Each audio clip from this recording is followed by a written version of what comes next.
وہ نہیں جنا ہوا بیٹا. تو اگر بائبل میں لکھا ہے whoever is led by the spirit of God is son of God, جو بھی اللہ کی بات مانتا ہے اللہ کے بیٹے. آپ خدا کی بات مانتے ہیں تو بائبل کے حساب سے آپ بھی بیٹے. میں اللہ کی بات مانتا ہوں میں بھی بیٹا ہوں, لیکن ببلیکل طریقے سے, ناٹ جنا ہوا بیٹا. بیٹے کی بات مانوں وہی تو میں کر رہا ہوں. جو بھی اللہ کی بات مانتا ہے وہ خدا کا بیٹا ہے. آپ اللہ کی بات مانتے ہیں, آپ اللہ کے بیٹے. میں خدا کی بات مانوں میں بھی اللہ کا بیٹا. حالانکہ آئیے قرآن کیا کہتا ہے, پارہ نمبر 6 سورہ مائدہ آیت 18 میں اللہ ارشاد فرماتا ہے وَقَالَتِ الْيَهُودُ وَالنَّصَارَى نَحْنُ أَبْنَاءُ اللَّهِ وَأَحِبَّاؤُهُ. اللہ فرماتے اور یہودیوں نے کہا, یہودی بولے اور عیسائی بھی بولے, یہودی اور عیسائی دونوں بولے کہ ہم خدا کے بیٹے ہیں اور اللہ کے پیارے ہیں. یہودیوں نے بھی کہا ہم اللہ کے بیٹے ہیں, عیسائیوں نے بھی کہا ہم اللہ کے بیٹے ہیں. اور یہودیوں نے کس اعتبار سے کہا, وہ یہ نہیں مانتے تھے کہ معاذ اللہ اللہ نے ہمیں جنا. عیسائی یہ نہیں کہتے تھے کہ اللہ نے ہمیں جنا, وہ کہتے تھے جنے ہوئے عیسیٰ علیہ السلام ہے.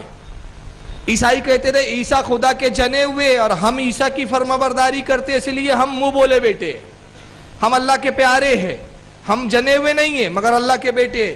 یہودی کہتے تھے عزیر علیہ السلام اللہ کے جنے ہوئے بیٹے ہیں, اللہ نے ان کو پیدا کیا, ہم عزیر کے فرمانبردار ہیں اس لیے اللہ کے بیٹے ہیں.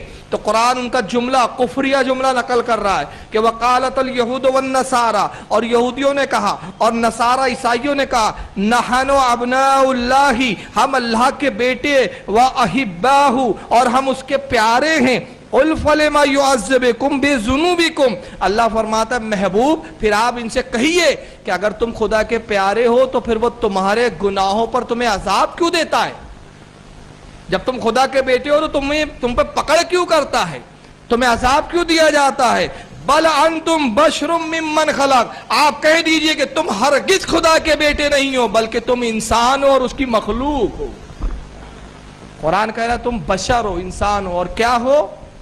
مخلوق. مگر ذاکر صاحب کہتے نہیں, فرما برداری کے حساب سے ہم خدا کے بیٹے. معاذ اللہ, ذاکر صاحب تو خدا کے بیٹے بن گئے رہ گئے, دیوبند کے ایک صفوت کہاں تک بڑھ گئے ذرا دیکھ لیں.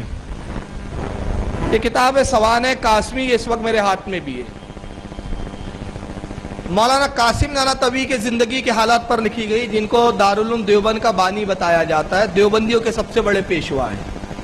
صفحہ نمبر 131 اور 132 پر قاسم نانوتوی کے بچپنے کے حالات کے تحت لکھا جا رہا ہے.